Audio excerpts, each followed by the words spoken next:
One of the most anticipated games of the year is just around the corner. Red Dead Redemption 2. I know most people are excited for it. I know I'm excited for it. So let's talk about the game and what we should expect and the different details that are coming out with it. First and foremost, let's talk about the story.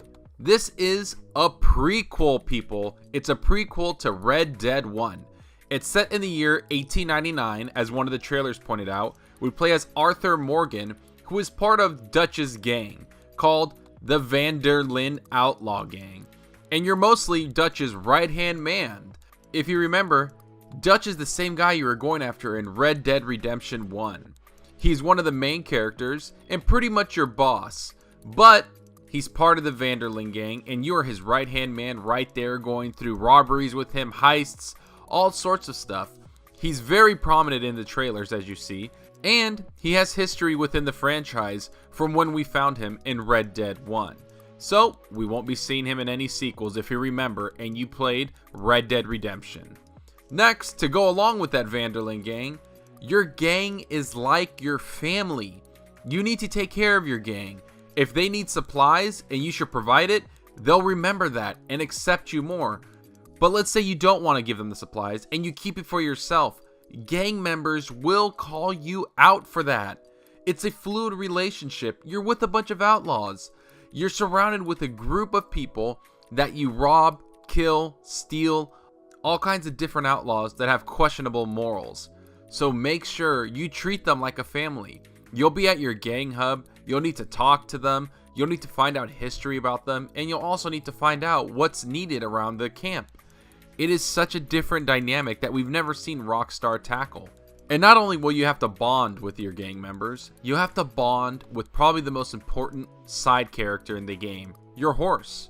Much like the bond of your gang, make sure you bond with your horse. This will help your horse become less nervous when trouble comes around, be it predator animals, even to the point of how far your horse will hear you when you whistle to call it to you. This is all part of bonding with your horse and leveling it up and building that bond with it. You have to treat the horse like it's your partner. Earn its trust. Make sure that it knows that you're the owner and that it can trust you wherever it goes. You'll be rewarded with carrying things on your horse, different types of interactions with your horse, fighting so it's stable on your horse. If you're in a gunfight and you're riding from the law, the horse will be far more trustworthy and easy to handle. All sorts of things come up with your horse, so make sure you take the time to level up the bonding with it. So now let's talk about the environment. This has huge environmental diversity. As you play this game, you'll traverse snowy mountains, barren plains, swamps, and not to mention huge frontier towns. You'll be outside in the wild, hunting, robbing, killing, and the next minute you'll be inside a building filled with rich interiors. This is one of the first games to have this kind of transition for Rockstar. Not to mention, this has dynamic weather systems. This can bring pouring rain, blistering sun rays that makes everybody irritable from the heat, and brutal blizzards. It's all dynamic, and you'll have to adjust to the weather with your character. Put a jacket on if it gets too cold, or put a jacket on when it rains. Take it off when it's too hot. You have to take care of your character depending on the weather and the dynamic weather environment that Rockstar provided in this game. The next topic is there are over 1,000 actors voice acting in this game.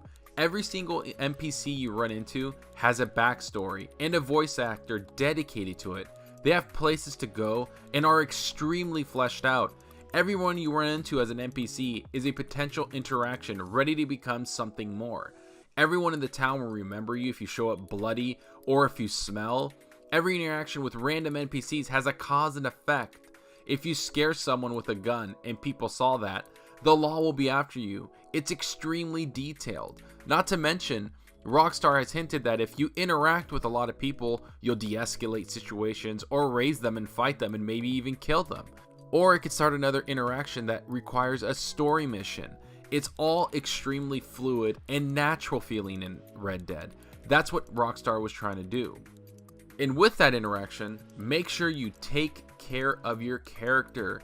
If you don't clean up your character by taking baths, shaving, getting a haircut, You'll start to smell, and people will start to avoid you. Just like it's extremely important to take care of your horse, taking care of your character is equally as important. Let's say you just got into a fist fight, a knife fight, or a gunfight, or you went hunting and you have blood all over you and you walk into town. People will start to be nervous around you, and they'll start telling you like, hey, why do you have blood on you? They'll start treating you different. So make sure you clean up after yourself. Take care of your character, because it'll help your interactions with NPCs, and not to mention help you keep a low profile. And the last one is, this is a different open world game. Rockstar is really trying to figure a different way of handling open worlds. Most open world games have side missions, you'll see main story missions, and they'll treat it kind of like a checklist down as you go through them. In Red Dead Redemption, they tackle this in an extremely different way. There's of course the main missions, and there's icons on there, but there are things you can do on the side that won't directly affect those main missions. There aren't icons on the map that can tell you what are side missions. Instead, everything comes to you naturally between the main mission icons that are on the map already. While you go to your main missions, there will be encounters and other stuff to do. There are interactions and stories that are likely to be hard and lay around the main mission icons that are on the map.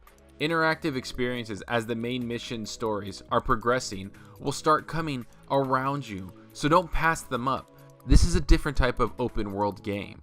It really gives you the choice in how you want to play. Do you want to interact with more people and maybe start a new story? Do you want to interact with your gang and kind of start a new story with them? It all depends on what you want to do.